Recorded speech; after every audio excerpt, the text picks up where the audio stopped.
አሰላሙ አለይኩም ወራህመቱላሂ ወበረካቱ። ውድና የተከበራችሁ የቻናሌ ቤተሰቦች እንዴት ናችሁ? ሰላም ናችሁ? ከኔ ጋር ሁሉ ሰላም ሁሉ አማን አልሐምዱሊላህ። ሁላችሁንም ሰላም ብያለሁ ማለት ነው። ዛሬ በአዲስ ቪዲዮ መጥቻለሁ። ቪዲዮ ላይክ፣ ሼር፣ ሰብስክራይብ ያደረጋችሁ ቤተሰብ ያልሆናችሁ ቤተሰብ እየሆናችሁ ዛሬ እንግዲህ ትንሽ አጠር ያለች ነገር ለማስተላለፍ ነው የመጣሁት ማለት ነው። ያው ግን ድምጼን ጉንፋን ይዞኛል፣ በጣም ነው የዘጋኝ ማለት ነው። እና ወዶቼ እንግዲህ የአብርሽና የሩታ ሰርግ በዱባይ ላይ በጣም የሚያምር ነበረ። ደስ የሚል ፕሮግራም ነበረ። እንግዲህ ዱባይ ያላችሁ ያው የሄዳችሁም ሄዳችሁ አይታችሁታል፣ ታውቁታላችሁ። የሌላችሁም እንግዲህ በሚዲያ ያያችሁት ማለት ነው። እና ወዶቼ እዚህ ጋር ምን ላስተላልፍ ነው የመጣሁት ማለት ነው። ማንኛውም ሰው ከስደት ስንወጣ ሰርተን ልንለወጥ፣ ቤተሰቦቻችን ልንለውጥ፣ ራሳችንን ልንለውጥ ነው የመጣ ነው ማለት ነው። ነገር ግን የመጣንበትን አረብ ሀገራት ስንመጣ ቅድሚያ ከቤታችን የወጣንበትን አላማ ትተን እዚህ ሌላ አላማ ነው የምናደርገው ማለት ነው። ስለዚህ ሀገራችን የመጣንበት ፕሮግራም አላማ አለን። ይሄን አሳክቼ ይሄን አድርጌ ወደ ሀገሬ በቅርብ እንመለሳለን፣ ከ2 ዓመት በላይ መቆየት አንፈልግም ብለን ስንቶቻችን ነው ወጥተን በሰው ሀገር ላይ 10 ዓመት 20 ዓመት 4 ዓመት 6 ዓመት የተቀመጥን። ይህም ማገናዘብ አለባችሁ። ልጅነት ቁሞ አይጠብቃችሁም። እኔ ግርም ያለኝ ነገር አብርሽና ሩታ በሀገራቸው ላይ ታዋቂ ናቸው። ሰርተው በሚሊየን የሚቆጠር ብር እየቆጠሩ ቁጭ ያሉ ናቸው። ማሻአላ አላህ ይጨምርላቸው። እኔ ነገር ግን እነሱን አትርዱ ሳይሆን እናንተ ያላችሁበት ነገር ምን ላይ ናችሁ? የማዳም ቅመም የአብርሽ ሰርግ ይሄን ያህል እችላለሁ፣ የአብርሽ እንደዚህ ነው። ብዙዎቻችሁ ቤተሰቦቻችሁ ችግር ውስጥ ተቀምጠው ለታዋቂ ላለው ሰው ስትረዱ የሌለውን ሰው ለምን አታስታውሱም? እኔ አትርዱ ማለት አይደለም፣ አይመለከተኝም። በራሳችሁ ብር ግን የመጣችሁበት በወር ቢያንስ ከማዳም ቤት ስንት ሆናችሁ ያንን ብር እንደምታገኙ ታውቁታላችሁ። ሁላችሁም ሽንት ቤት አጥባችሁ መከራ በልታችሁ በአንድ ቪዲዮ ምን ያህል የሚከፈለው ዩቲዩበር እኔ እንጃ መፈጠራችሁን እንኳን የማያውቋችሁ።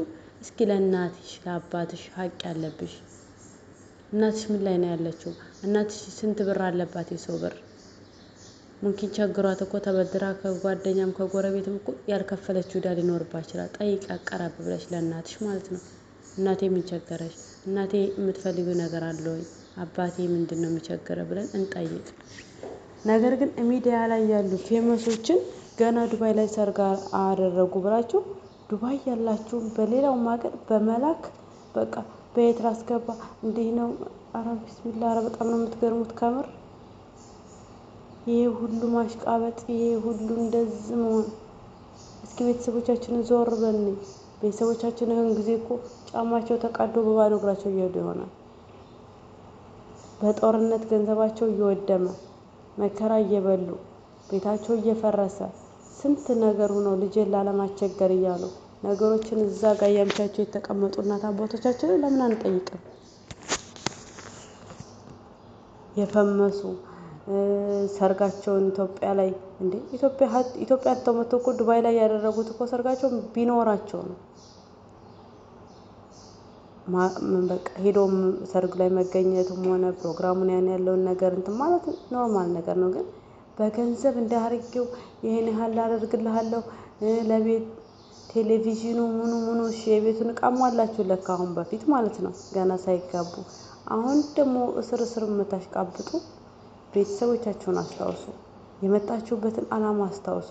ነገ እንደነሱ እኔም እኮ ሀገር ገብቼ እንደነሱ መኖር እፈልጋለሁ ብላችሁ አስታውሱ። ከምር በጣም ነው የሚያስጠላው። ሲቆም ብለን እንሰብ። እስከመቼ ድረስ? አሁን ሰዓቱ ኑሮ በተወደደበት ሰዓት ድሃ የማይኖርበት ሀገር እየሆነ ሀገራችን እያወቃችሁ ቤተሰቦቻችሁን እንደመጠየቅ አንድ ፌመስ ብርም እያስገባችሁ ለሱ እንትን የምትሉ በጣም ነው የምትገርሙት ከምር። ስለዚህ ልብ እንግዛ። ስደት ያለን እህቶቻችን እስኪ ቆም ብላችሁ አስተውሉ።